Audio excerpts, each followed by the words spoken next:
Bukas ulit. Paano nila ako? Ay, Harry, ano ba talagang nangyari kay Jason? yun nga. Ano, susunga-sunga siya kaya nabangga siya. Ano sinabi niya na sa'yo? Hindi ako naniniwala sa'yo. Alam kong may tinatago kayo sa akin. Tingnan mo. Ba't ba kasi ayaw niyo pa sabihin sa akin? Ano nga yun? Bakit nga? Alam mo, lumalaki yung butas ng ilong mo. Hindi ka marunong magsinungaling eh. Pero nangako nga ako kay Jason. Huli ka na. Ano na nga? Ano yun? Ano ba yung problema? Ba't nga nagkapasa yung tao? Ayaw mo pa rin sabihin? Ay, hindi kita papahiramin ng nail polish ko. Sis naman, wag naman ganun.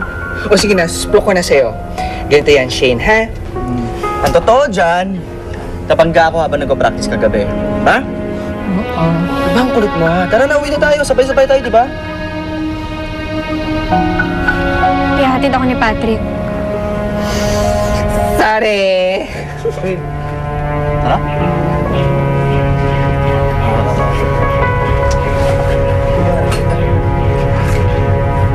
Ingat, ingat.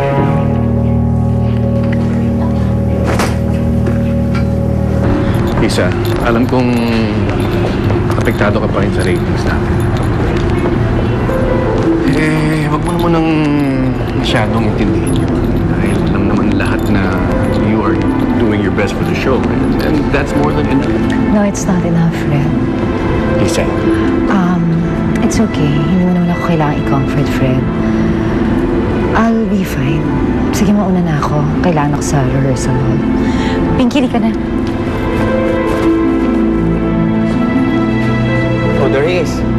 Sir Fred? Sir Fred, Oh, ready na po yung editing bay. Review na po tayo. Tapos meron din pong bagong shortlisted na contestants. okay. Sige, that's great. Dapat magaling yung mga yan, ha? Yes, sir. Ha? Oh, siya nga pala, Mario. Tumawag ba si Shane sa opisina? hindi tumawag eh. Baka hindi interesado yung bata.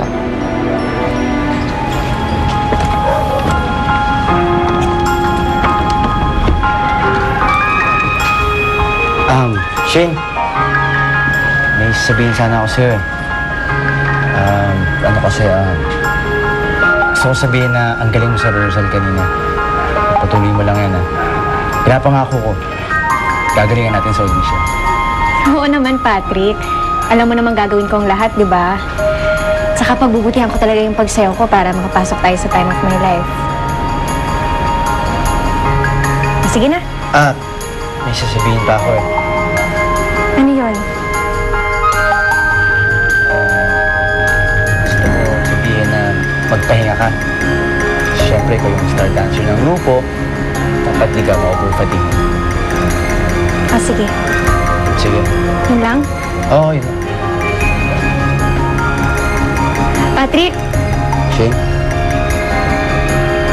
salamat sa paghatid mo sa akin. Okay lang. Sige.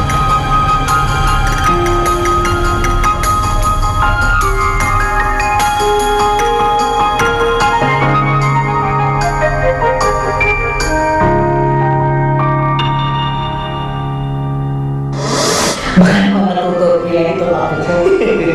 Yan na totoo, Be. Wala sa mga kailangan yan. Wala. Ang dami-dami na kayo napasagot ng chicks yan.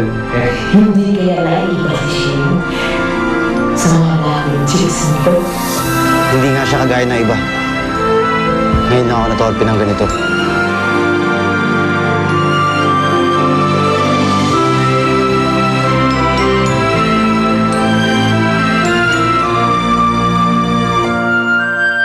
Hanggang ngayon ba nag-aambisyon ka pa rin na sisikat ka katulad namin? Ay, wala namang masama kung susubukan ko, di ba? At gagawin ko ang lahat. Shane?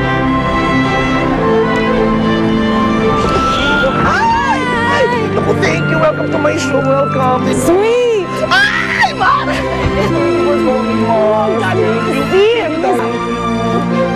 Lisa, para parang usapan.